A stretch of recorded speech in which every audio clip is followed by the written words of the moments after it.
નમસ્કાર મિત્રો, આજે આપણે વાત કરશું ન્યુયોર્કની હોટલમાં $6,000ની ચોરી થતા બનેલી ઘટના પર। ન્યુયોર્કના તેજસ્વી લાઇટોથી ઝગમગતા શહેરમાં એક એવી હોટલ હતી જે બહારથી જોતા સામાન્ય લાગતી હતી, પરંતુ તેની દરેક દિવાલોમાં સંઘર્ષ, ત્યાગ અને અનગણિત અધૂરી ઊંઘોની કહાની બંધ હતી। આ હોટલનો માલિક હતો ડાંગ જિલ્લાના એક નાનકડા ગામમાંથી ઉભેલો સંઘર્ષશીલ વ્યાપારી ચૌધરી ગોપાલ, જે એક સમય એવો પણ જોઈ ગયો હતો જ્યારે તેના ઘરમાં એક સમયનું ભોજન પૂરું કરવું પણ ખૂબ મુશ્કેલી બનતું હતું, અને વરસાદ ન પડે તો જમીન સૂકી રહી જાય અને ઘરનો ચૂલો ઠંડો પડી જાય। બાળપણથી જ ગરીબી સાથે લડતા લડતા ગોપાલના મનમાં એક જ આગ સળગતી હતી કે કંઈક મોટું કરવું છે, કંઈક એવું કરવું છે કે લોકો તેને માત્ર ગરીબ ખેડૂતનો દીકરો નહીં પરંતુ સફળ માણસ તરીકે ઓળખે। અને આ જ સપનાએ તેને 10 વર્ષ પહેલા પોતાના ગામથી હજારો કિલોમીટર દૂર અમેરિકા તરફ ધકેલી દીધો હતો, જ્યાં પહોંચતા જ તેને સમજાઈ ગયું કે અહીં દરેક શ્વાસ માટે પણ લડવું પડે છે। શરૂઆતના દિવસોમાં ગોપાલે નાના મોટા કામ કર્યા, ક્યારેક વાસણ ધોયા, ક્યારેક સફાઈ કરી, ક્યારેક રાત્રે ઠંડીમાં ઊભો રહીને ગાર્ડની નોકરી પણ કરી। શરીર થાકી જતું હતું, પરંતુ મન હારતું નહોતું, કારણ કે તેની આંખો સામે માત્ર એક જ દ્રશ્ય હતું, પોતાની હોટલ, પોતાનું નામ અને પોતાના પરિવારનો ગર્વ। વર્ષો સુધી એક ડોલર બચાવતા બચાવતા તેણે આખરે ન્યૂયોર્કના એક ખૂણામાં નાની જગ્યા ભાડે લીધી અને ત્યાંથી તેની હોટલની શરૂઆત થઈ। શરૂઆતમાં કોઈ આવતું નહોતું। દિવસો સુધી ખાલી ખુરશીઓ જોઈને ગોપાલની આંખોમાં પાણી આવી જતું, પરંતુ તે હાર માન્યો નહીં। ધીમે ધીમે તેની મહેનત રંગ લાવી, લોકો તેના સ્વાદ અને સેવા તરફ આકર્ષાયા, અને થોડા સમયમાં એ નાની હોટલ શહેરમાં ઓળખ મેળવવા લાગી। પરંતુ ગોપાલ માટે આ માત્ર બિઝનેસ નહોતું, આ તેની જિંદગી હતી, તેની મહેનતનું પ્રતિબિંબ હતું। તેની દરેક દિવાલ પર તેની રાતોની ઊંઘ અને દિવસોનો થાક ચોંટેલી હતી, અને કદાચ એ જ કારણ હતું કે તે દરરોજ રાત્રે હોટલ બંધ કરીને જતો ત્યારે એકવાર પાછળ ફરીને જરૂર જોતા, જાણે પોતાની જ આત્માને ત્યાં છોડી રહ્યો હોય। પરંતુ તેને ખબર નહોતી કે એક એવી રાત્રિ નજીક આવી રહી છે જે તેની આ મહેનતને તોડી નાખવાનો પ્રયત્ન કરશે। એક એવી રાત્રિ જે તેની હિંમત, ગુસ્સો અને માનવતા બધાની કસોટી લે છે। આ રાત્રિની શરૂઆત તો બસ એક સામાન્ય દિવસ જેવી જ થઈ હતી। તે રાત્રે ન્યુયોર્ક શહેરની બહારથી જોતા બધું સામાન્ય લાગતું। રસ્તાઓ પર લાઇટોની ચમક હતી, લોકો પોતાના કામમાં વ્યસ્ત હતા, અને ગોપાલની હોટલમાં પણ દિવસભરનો ધમધમાટ પછી હવે શાંતિ છવાઈ ગઈ હતી। ગોપાલ કાઉન્ટર પાસે ઊભો રહીને દિવસની કમાણી ગણતો હતો, અને તેના ચહેરા પર થાક સાથે સંતોષ પણ સ્પષ્ટ દેખાતો હતો, કારણ કે આ માત્ર ડોલર નહોતા, આ તેની મહેનતના વર્ષોનું ફળ હતું। ઘડિયાળ ધીમે ધીમે મધરાત તરફ આગળ વધતી રહી હતી, અને ગોપાલ હોટલ બંધ કરવાની તૈયારીઓમાં હતો ત્યારે અચાનક બહારથી એક અજાણ્યો અવાજ સંભળાયો, જાણે કોઈ ભારે વસ્તુ દરવાજા સાથે અથડાઈ હોય। ગોપાલ થોડો ચોંકી ગયો, પરંતુ પહેલાં તો તેને લાગ્યું કે કદાચ કોઈ નશો કરેલો માણસ હશે, પરંતુ થોડા સેકન્ડમાં દરવાજો જોરથી ખુલ્યો અને બે અજાણી વ્યક્તિઓ અંદર ઘૂસી આવ્યા। તેમની આંખોમાં અજીબ ગુસ્સો અને લાલચ ઝળહળતો હતો। એકના હાથમાં લોખંડનો રોડ હતો અને બીજાનો ચહેરો અડધો ઢાંકેલો હતો। વાત કરવાનો તો સમય જ નહોતો। તેઓ સીધા કાઉન્ટર તરફ દોડી આવ્યા અને ગોપાલને ધક્કો મારીને નીચે પાડી દીધો। હોટલની અંદર અચાનક ગભરાટ અને તોડફોડનો માહોલ બની ગયો। કદાચ કાચ તૂટવાના અવાજો, ખુરશીઓ ઊંધા થવાના અવાજો અને ગોપાલના દિલની ધડકન બધું એકસાથે ગુંજી ઉઠ્યું।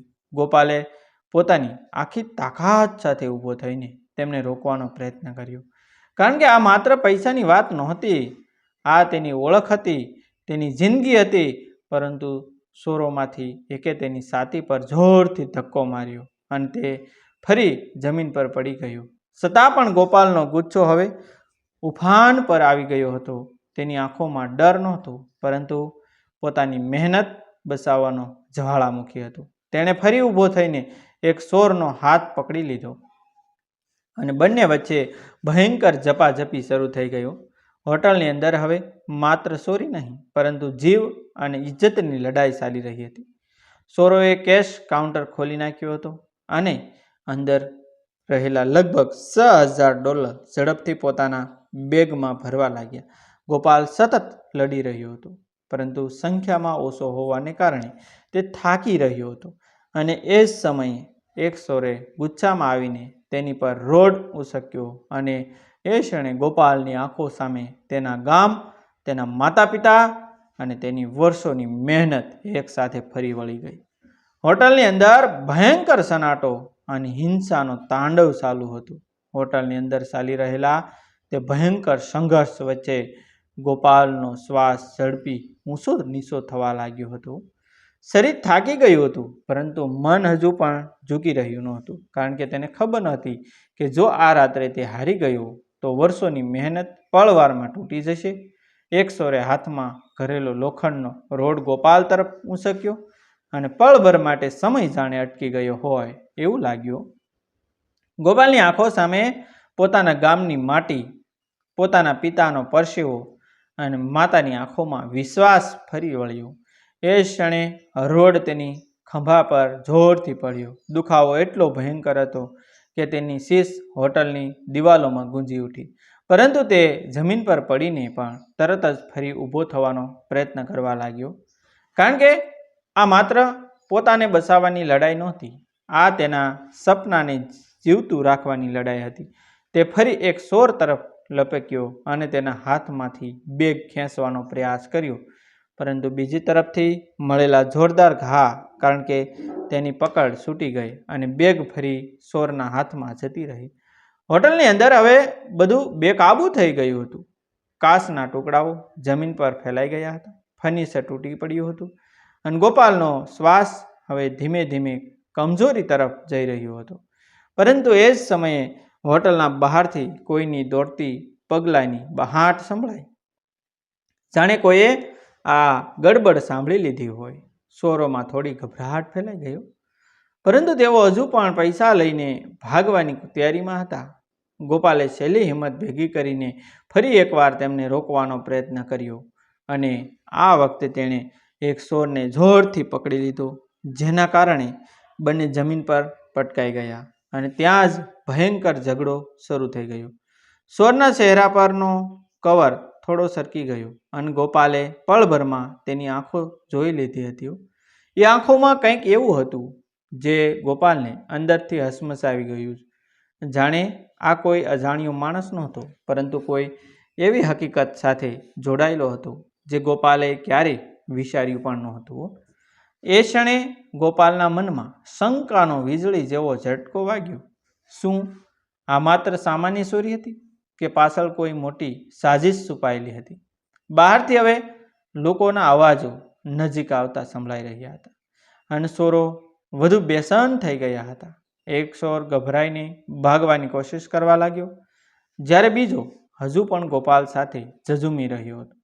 ગોપાલના હાથમાંથી લોહી વહી રહ્યું હતું, આંખોમાં દુખાવો અને ગુસ્સો એક સાથે દેખાતો હતો, પરંતુ એ જ સમયે તેની અંદર એક અજાણી લાગણી જન્મી રહી હતી. એક એવી લાગણી કે આ ઘટનામાં માત્ર પૈસા નહીં, પરંતુ તેની ભૂતકાળની કોઈ અધૂરી કહાની પણ જોડાયેલી છે. હોટલની અંદર ફેલાયેલા કાચના ટુકડાઓ, લોહીની ગંધ અને તોડફોડના અવશેષો વચ્ચે ગોપાલનો શ્વાસ હવે ભારે થઈ ગયો હતો, પરંતુ તેની આંખોમાં હજુ પણ એક અડગ ચમક જીવંત હતી.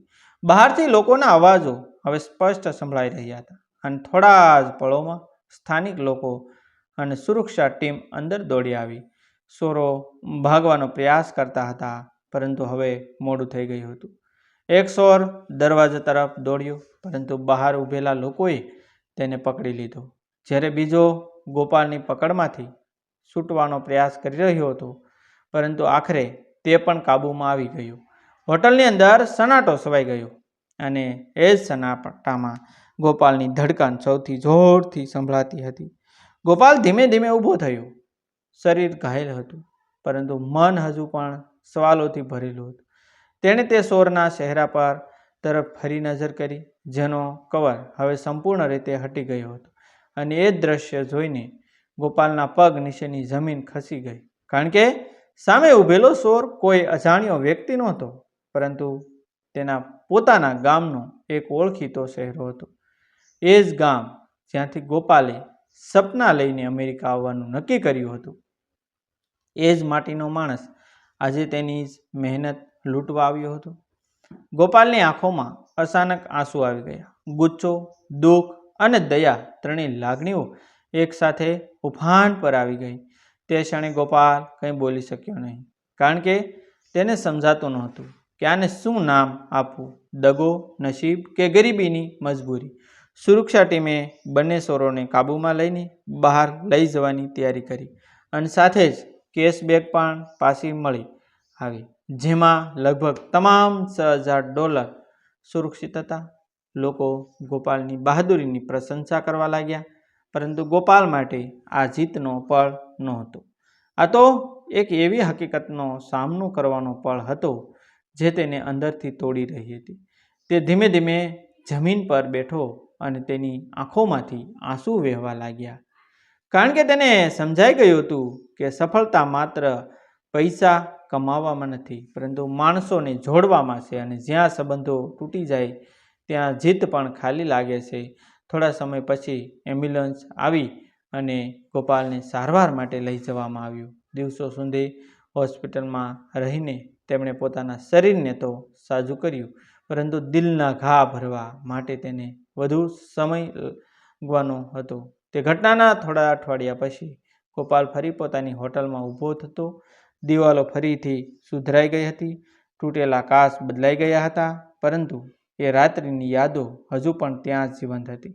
ગોપાલે હોટલના દરવાજા પાસે એક નાનું બોર્ડ લગાવ્યું, જેમાં લખેલું હતું કે મહેનતથી કમાયેલું દરેક રૂપિયો અમૂલ્ય છે અને તેને બચાવવા માટે હિંમત પણ એટલી જ જરૂરી છે. લોકો ફરી હોટલમાં આવવા લાગ્યા. બિઝનેસ ફરી ઊભું થવા લાગ્યું, પરંતુ હવે ગોપાલ પહેલાં જેવો મહેનત નહોતો રહ્યો. તે વધુ મજબૂત બન્યો હતો, પરંતુ સાથે સાથે વધુ સંવેદનશીલ પણ બન્યો હતો, કારણ કે તેણે એ રાત્રે સમજ્યું હતું કે જીવનમાં સૌથી મોટો નુકસાન પૈસાનો નહીં, પરંતુ વિશ્વાસનો હોય છે. કદાચ એ જ કારણ છે કે આ ઘટના માત્ર એક ચોરીની કહાની બનીને રહી નહીં, પરંતુ એક એવી સચ્ચાઈ બની ગઈ હતી જેને સાંભળીને લોકોની આંખો ભીની થઈ જાય અને દિલમાં એક સવાલ જોડીશ કે શું સફળતા પાછળ દોડતા આપણે ક્યાંક સંબંધો અને માનવતાને તો નથી ગુમાવી રહ્યા ને?